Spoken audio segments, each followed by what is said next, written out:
Bonjour et bienvenue, je suis Zepa et cette fois-ci on ne se retrouve pas pour un tutoriel mais plutôt pour une review d'un produit qui est pour moi le produit le plus utile pour tous les streamers. Je vous rappelle qu'à la fin de la vidéo, si vous l'avez apprécié, vous pouvez vous abonner, activer la petite cloche, c'est important pour recevoir les notifications de chacune de mes vidéos. J'ai aussi mis un lien Amazon Affiliate pour le Stream Deck dans la description, donc si vous souhaitez le commander, n'hésitez pas à passer par mon lien. Merci et bon visionnage. Je suis sorti en 2017, mon nom évoque le milieu du streaming et celui de mon entreprise évoque les bonnes tartes de ma grand-mère. Je suis... Le Stream Deck bien sûr, et oui. Ça fait pas mal de vidéos que je vous en parle, que je vous dis que c'est pour moi le produit le plus important pour tous les streamers. Vous avez tellement de potentiel avec ça, que c'est le moment d'en parler un petit peu plus en détail. Mais pour commencer déjà, je vous parle du milieu du streaming à chaque fois, mais le Stream Deck peut vraiment vous être utile, même si vous streamez pas. Il y a tellement de potentiel avec cette petite chose, et on va le voir en détail aujourd'hui dans cette plutôt longue vidéo, hein. Je ne l'ai pas encore tournée, je ne l'ai pas encore montée, mais je m'attends à ce qu'elle soit un petit peu longue parce qu'il y a tellement de choses à faire avec cette petite chose. Donc on va y aller tout de suite. Je vais quand même le présenter pour ceux qui ne connaîtraient pas du tout le Stream Deck, ce qui est possible. Stream Deck, c'est tout simplement 15 écrans LCD individuels, tous cachés derrière des petits boutons, plutôt agréables à presser, vraiment, c'est assez mou. Il faut les toucher pour se rendre compte, mais c'est vraiment agréable à toucher, et heureusement parce que vous allez les presser un paquet de fois avec tout ce que cette petite chose peut faire. Avec ça vient son petit socle, voilà, pour poser dessus. Vous pouvez aussi régler sur 4 positions différentes. Alors ça, bon, voilà, c'est utile, on passe assez vite. On a des petits pads aussi antidérapants, plutôt pratique. Et voilà, on arrive là-dessus, ça se branche directement sur le PC en USB. Malheureusement, le câble n'est pas détachable, mais j'ai une petite solution pour vous, on va y revenir un petit peu plus tard dans la vidéo. Et pour l'instant, on va déjà le configurer et je vais vous montrer tout ce que vous pouvez faire avec. Pour le moment, vous téléchargez, vous installez le logiciel Stream Deck. Ensuite, vous pouvez directement aller dans l'onglet comptes et rentrer vos comptes. Donc Twitter, Facebook, Streamlabs, tous les comptes parce que le Stream Deck va pouvoir interagir avec tout ça. Maintenant que c'est fait, je vais vous expliquer un petit peu l'interface. Vous voyez déjà les 15 carrés correspondent exactement aux 15 écrans LCD de votre Stream Deck. Si vous les modifiez, ça les modifie en temps réel, directement sur le Stream Deck. Vous allez déjà me faire le plaisir d'appuyer sur ce bouton et de vous rendre compte de la magie du Stream Deck. Et ça, c'est 1% de sa puissance. Maintenant, on va s'occuper des 99 autres pourcents. Mais pour augmenter cette puissance, il faut déjà aller dans les menus juste à droite, et là vous voyez plein de choses. Vous voyez Mixer, OBS Studio, Soundboard, Stream Deck, System. Et une fois que vous cliquez sur l'un d'entre eux, il y a encore plus de choses. Mais vous inquiétez pas, parce que comme d'habitude, je vais tout vous expliquer en détail et correctement pour que vous compreniez bien et que vous puissiez vous amuser avec. Prenons déjà pour commencer Streamlabs OBS, parce que je suis actuellement en train de record avec. Je vous rappelle en passant que j'ai fait une vidéo détaillée entièrement sur Streamlabs OBS, donc n'hésitez pas à aller checker ça. Donc quand on ouvre le menu, on a plusieurs choix. On a scène, table de mixage, enregistrer, source et diffuser. L'avantage, c'est que juste de nom, on comprend quand même ce que ça fait. Je vais quand même vous montrer certaines choses. Par exemple, si je fais un drag and drop de la scène sur un bouton, là, vous voyez que directement, en temps réel, ici, c'est rajouter mon bouton scène. Et c'est rajouter le bouton scène sur le logiciel Stream Deck. Alors qu'est-ce qu'on peut faire à partir de là? Directement, on regarde, il y a le titre. Le titre, qu'est-ce que c'est? Si j'ai écrit quelque chose dans le titre, ça l'écrit en temps réel sur mon bouton, sur le logiciel, mais aussi sur le bouton du Stream Deck. C'est là tout l'intérêt. Et si vous cliquez sur la petite flèche juste ici, vous pouvez changer sa taille, sa position, sa couleur, donc tout changer par rapport à l'écriture du titre sur le bouton. Vous pouvez ensuite aller voir la collection, donc différentes collections que vous avez sur Streamlabs OBS pour vos scènes, et choisir la scène que vous voulez changer en particulier. Je vais par exemple choisir la scène Just Chatting, et quand j'appuie sur ce bouton, magie, je passe sur ma scène Just Chatting. Maintenant, si je veux revenir à ma scène normale, je refais un petit drag and drop, et là je choisis scène Facecam, et là j'appuie. Magie, c'est le but. Je peux alterner actuellement entre mes deux scènes de façon instantanée, très simple et très agréable parce que je vous promets que les boutons sont tellement agréables à presser. Chose très importante quand même à vous montrer, c'est les deux petits points juste ici. Vous vous demandez peut-être ce que c'est simplement quand vous cliquez, ça vous montre quand la scène est active ou quand la scène n'est pas active. En fait, vous pouvez modifier le bouton en fonction de si elle est active ou non. C'est très important et je vous le conseille fortement, ça vous permet de voir en un coup d'œil, même dans votre vision périphérique, quelle scène vous avez d'activer ou non. Et tant qu'on est encore sur ce bouton, il y a la petite flèche juste là, et ça vous permet de changer l'icône du bouton. Alors soit vous importez votre propre icône que vous avez téléchargée sur internet, vous pouvez mettre n'importe quelle image d'internet, ça va là rétrécir à la bonne taille, ou vous allez sur créer une icône, et là ça vous envoie sur le site Elgato, et vous pouvez créer une icône grâce à une banque de données de Elgato. C'est sympa, mais c'est quand même limité. Moi j'aime bien prendre mes images directement sur internet, c'est plus sympathique. Petite parenthèse, vous pouvez mettre des gifs aussi, hein, pas que des images. Donc ce que je viens d'expliquer sur l'aspect esthétique est valable pour tous les boutons. Donc on va pas le réexpliquer à chaque fois, maintenant vous l'avez compris, et vous pouvez le faire sur chaque bouton que vous créez. Maintenant on va s'occuper de la deuxième action du menu Streamlabs OBS qui est la table de mixage. Vous faites pareil, un drag and drop, ça se passe toujours comme ça sur le Stream Deck. Et là, vous voyez que vous avez des sources que vous pouvez modifier ou que vous pouvez choisir. Ça sert tout simplement à activer ou désactiver une source sonore sur votre stream. Les boutons enregistrer et diffuser, c'est plutôt intuitif. Diffuser, vous n'allez pas vraiment en avoir besoin, vous pouvez faire un clic sur votre logiciel de stream quand même. Mais enregistrer, c'est plutôt pratique, ça vous permet de, pendant que vous êtes en stream, vous voulez enregistrer, vous ne lâchez pas votre souris, vous ne faites pas un raccourci clavier, voilà, vous appuyez sur un bouton comme ça sur le Stream Deck, et c'est bon, c'est lancé, et c'est nickel. La dernière action possible avec Streamlabs OBS, c'est la source. Alors là, ça marche comme la table de mixage, c'est activer ou désactiver n'importe quelle source de votre stream. Je vous montre un exemple. Désactiver, activer, désactiver, activer. Très simple, très efficace, ça peut énormément vous servir, et là, il faut comprendre, bon je vais quand même vous l'enlever, hein. Ce qu'il faut comprendre, c'est le potentiel en fait. On en a fini avec cet onglet, à savoir que ça marche exactement pareil pour OBS Studio. Je l'ai fait avec le Streamlabs OBS parce que j'utilise actuellement en ce moment même Streamlabs OBS, mais ça marchera avec XSplit, OBS Studio ou n'importe quel logiciel de streaming qui est sur le Stream Deck. Maintenant, on va rester dans le domaine du stream, même si je vous ai dit on peut l'utiliser en dehors du stream et je vais y revenir juste après. Je vais aussi plus tard vous expliquer ce qui est pour moi la fonctionnalité la plus importante du Stream Deck et comment vous en servir, mais pour le moment, on va continuer avec l'onglet Streamlabs. Là, on a pas mal d'actions possibles, mais encore une fois, c'est très simple à comprendre juste de nom.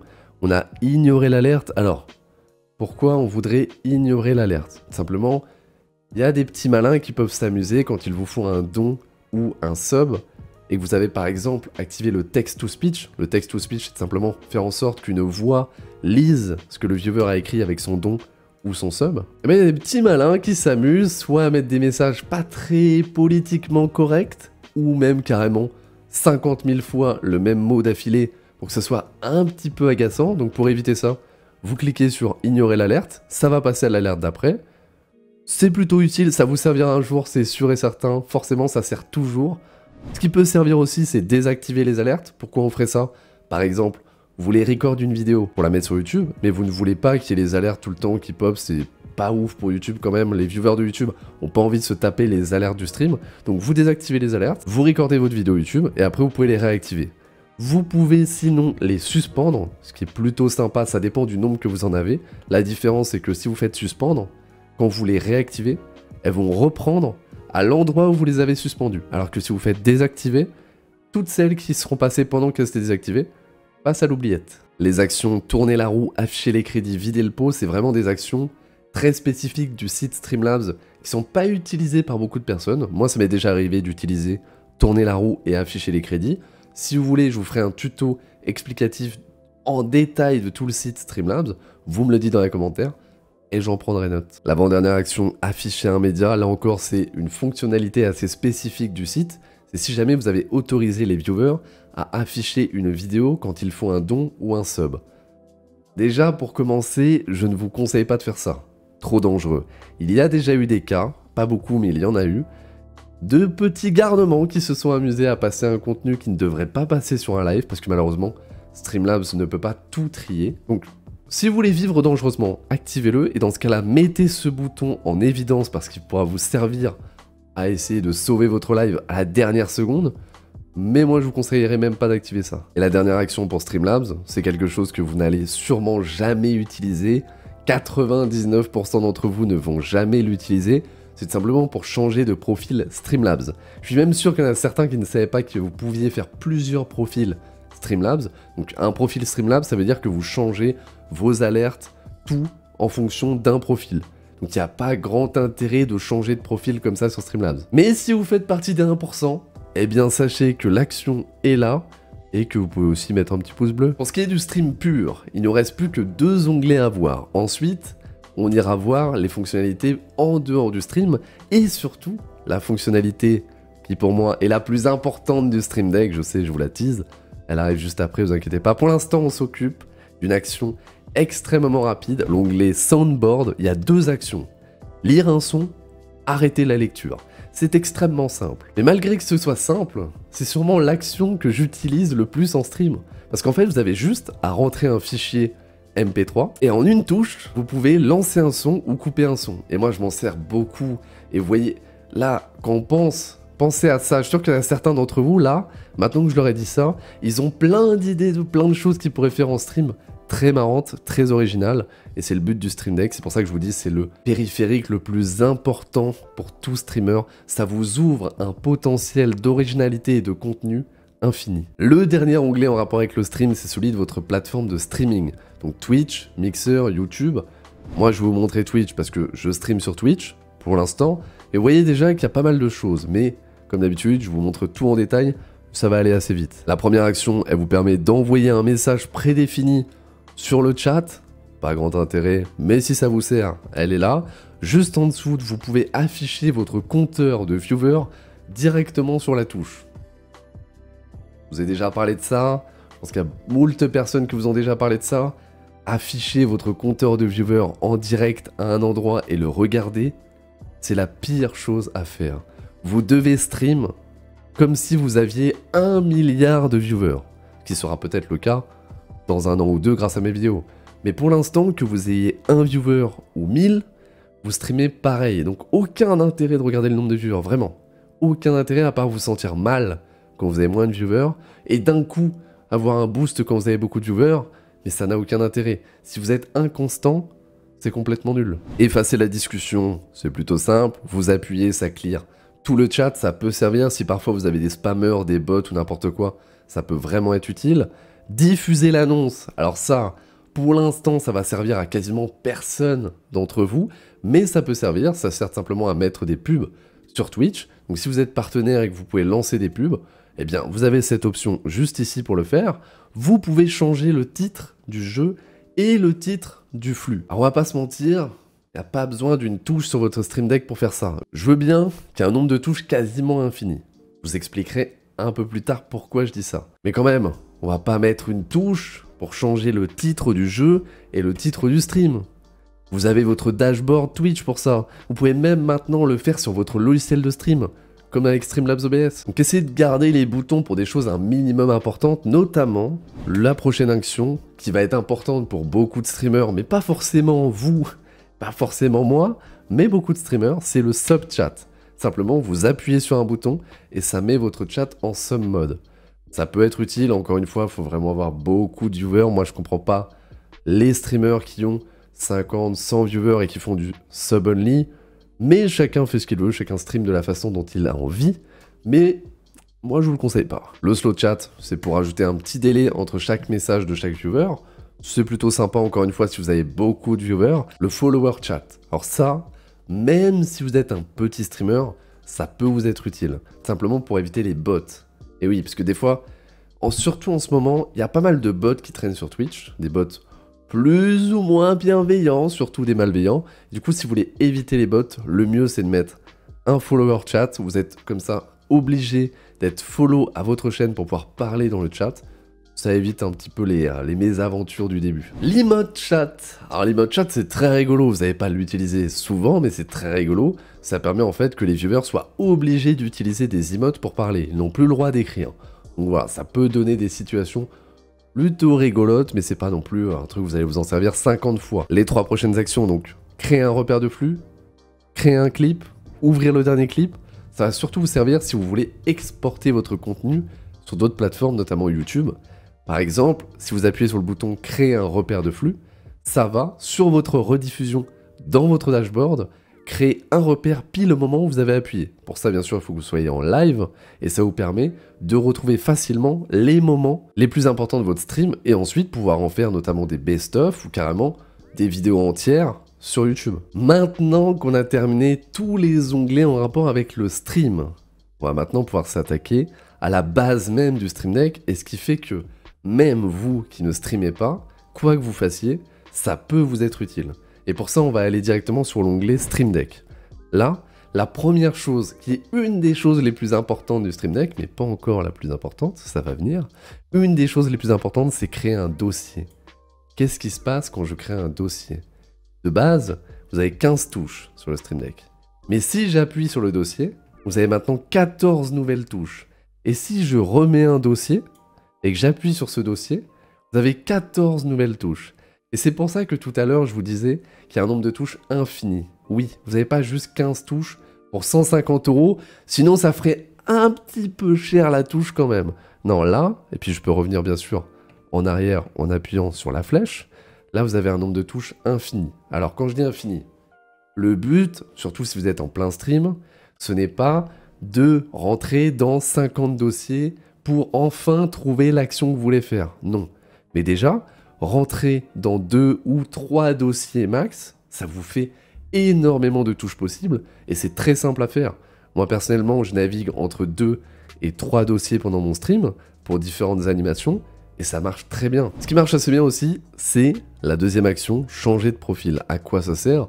Par exemple, moi, je stream et j'ai des dossiers, des actions en fonction de mon stream, quand je suis en stream.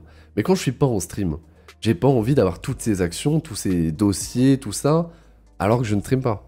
Donc simplement, je crée un profil stream et un profil bureautique, et je peux switch de l'un à l'autre avec juste ce bouton. Ce qui permet de ne pas avoir, encore une fois, à naviguer dans 72 dossiers pour pouvoir faire ce qu'on a envie. C'est extrêmement pratique et je vous conseille de faire ça. Tout ça, c'est très utile, mais tellement pas aussi utile que cette fonctionnalité. On y arrive enfin, et vous la voyez, elle s'appelle multi-action. Rien qu'en entendant son nom, je commence à avoir l'ébullition dans mon cerveau pour me dire à quel point cette fonctionnalité est vraiment trop importante et elle permet tellement de choses. Et il y a énormément de monde qui ne s'en servent pas ou pas correctement, surtout dans les streams. Et c'est très dommage, on peut faire tellement de choses grâce à ça. Je vais vous l'expliquer, ça permet tout simplement de rentrer différentes actions dedans, je vous montre ça. Et une fois qu'elles sont rentrées, en appuyant sur juste ce bouton, elles se lancent toutes une par une. Mais plutôt que des mots, je pense qu'une action sera vachement plus compréhensible. Je vais vous montrer un multi-action que j'utilise pendant mes streams. C'était sûr! Et tout ça avec une seule touche. Je pense que là, il y en a certains qui commencent à comprendre le potentiel et tout ce que vous pouvez faire. Je vais quand même vous montrer comment j'ai fait, ça pourra vous servir. J'ai commencé directement par créer plusieurs scènes avec Tidus. Donc la scène où il est tout droit, la scène où il est retourné, une scène où il est à 90 degrés à gauche, une scène 90 degrés à droite.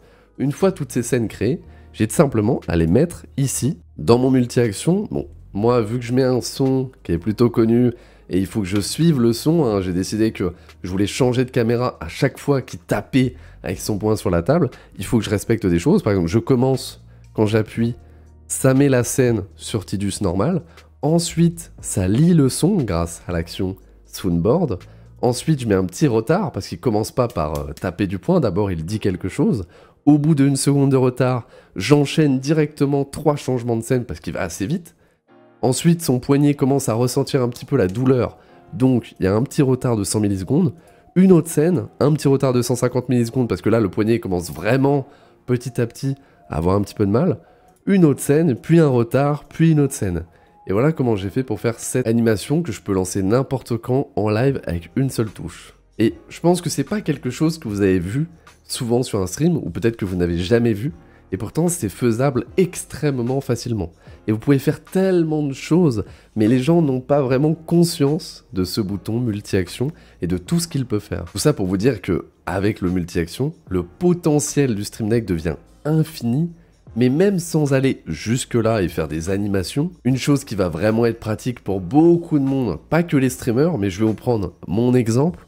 Avant de lancer un stream, il faut que je lance Streamlabs OBS, Streamlabs Chatbot, Snaz pour le chrono, Twitter, Facebook pour la pub du live, Twitch pour changer le titre et le jeu, eh bien, au lieu de lancer tout ça un à un avant chaque stream tous les jours, comme font plein de streamers et même des streamers qui ont ce logiciel, j'appuie sur une touche et ça me lance tout d'un coup, ça me prépare tout d'un coup et je suis ready pour stream. Alors j'ai parlé longtemps du multi-action, donc on va quand même passer aux actions qu'il reste, notamment le commutateur multi-action. C'est un nom compliqué pour dire tout simplement que vous pouvez alterner entre deux multi-actions avec une seule touche.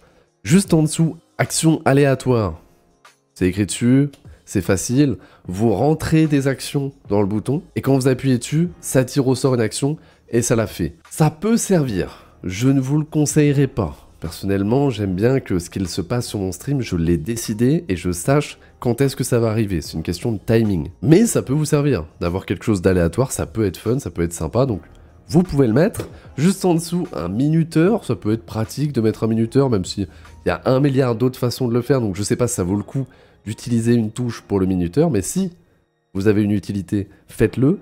Et enfin, la luminosité, parce que oui, vous pouvez changer la luminosité des écrans LCD qu'il y a là.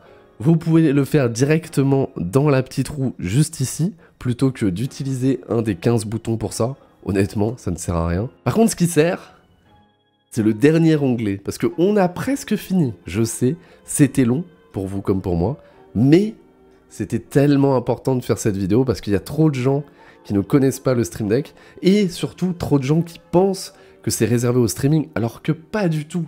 Vous pouvez faire tout ceci, même si vous streamez pas. Et justement, avec le dernier onglet, l'onglet système, vous allez voir à quel point ça peut vous servir si vous ne streamez pas. La première action, le site web, justement ça, je l'ai expliqué tout à l'heure, vous pouvez en un seul bouton ouvrir un site web, et même si vous le mettez dans un multi-action, vous pouvez ouvrir plein de sites web en un seul bouton, ça peut vous être pratique. Les deux actions ensuite, plusieurs raccourcis et raccourcis. Là, le nom parle de lui-même, vous pouvez créer des raccourcis et les mettre directement dans les touches du Stream Deck, et là, ça peut vraiment être pratique pour les gens en dehors du stream qui utilisent beaucoup Photoshop, Adobe Premiere, tous ces logiciels qui demandent beaucoup de raccourcis. Eh bien, au lieu de les taper au clavier, parce que ça peut être un petit peu relou, vous pouvez tout mettre sur les 15 touches et même faire des dossiers comme d'habitude. Vous pouvez l'utiliser comme vous voulez. Et vous pouvez même, si vous avez envie, créer un profil Photoshop. Et comme ça, dès que vous utilisez Photoshop, vous passez sur le profil Photoshop et toutes vos touches deviendront des raccourcis Photoshop que vous avez précédemment définis. L'action ouvrir, c'est simplement pour ouvrir n'importe quelle application ou fichier en une touche. Juste en dessous, le texte, c'est tout simplement un copier-coller. Vous rentrez un texte prédéfini, puis vous appuyez sur la touche et ça le colle là où vous le souhaitez. Je pense pas que ça va vous servir beaucoup, à part si vous êtes un spammer sur un chat Twitch. Mais si vous dépensez 150 balles pour pouvoir spammer plus vite, donnez-les-moi plutôt, ce sera un petit peu mieux investi. On a fini. Avec les onglets du Stream Deck, attention, il faut encore tenir quelques secondes, parce qu'il reste une chose dont je vous ai pas parlé, les plugins. Oui, malgré tout ça, il y a encore un petit peu d'espace là-dedans pour des plugins, et pour les trouver, il faut aller sur plus d'actions, juste ici, et là vous avez une liste de plugins, beaucoup sont faits par la communauté, vous pouvez les trier par popularité, notamment le premier, le Control Center, ça vous permet de contrôler vos fameuses lampes à 400 €. Mais vous avez aussi un plugin capable de vous afficher en temps réel les ressources qui sont utilisées par votre processeur notamment, ça peut être utile. Vous avez même une intégration Spotify pour pouvoir changer votre musique et gérer tout Spotify directement sur le Stream Deck. Donc il y a énormément de plugins, pour ça il faut aller regarder un petit peu ce qui vous intéresse. Et là on se rend compte, ça commence à faire beaucoup pour une si petite chose. Alors oui, il y a des gens qui vont me dire c'est cher. Eh bien honnêtement, 150 € pour autant de potentiel, que vous soyez streamer ou pas streamer, je trouve que ça va. Je trouve honnêtement que ça va, et si vous avez vu, il y a différents modèles de Stream Deck. Vous avez le petit à 100 € qui a 6 touches, le normal à 150 € qui a 15 touches, et l'énorme Stream Deck XL qui lui a 32 touches.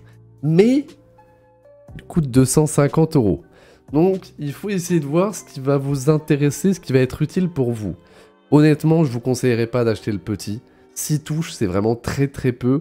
Vous allez devoir voyager dans beaucoup de dossiers, et en plus c'est que 50 € de moins que celui-là. Moi je vous conseille, si vous n'avez pas trop les moyens, d'attendre une promotion, mais c'est vraiment toujours pour moi l'outil, le périphérique le plus important pour n'importe quel streamer. J'espère avoir réussi à vous partager mon amour intense pour ce produit. Si c'est le cas, je vous rappelle que vous pouvez vous abonner, mettre le petit pouce bleu et surtout partager la vidéo. Je vous rappelle que je stream les mardis, jeudis et dimanches à partir de 19 h. Le lien est dans la description ainsi que le lien du Stream Deck sur Amazon. Je vous dis à la semaine prochaine et surtout, amusez-vous. Ah mais j'adore consommer de la pornographie.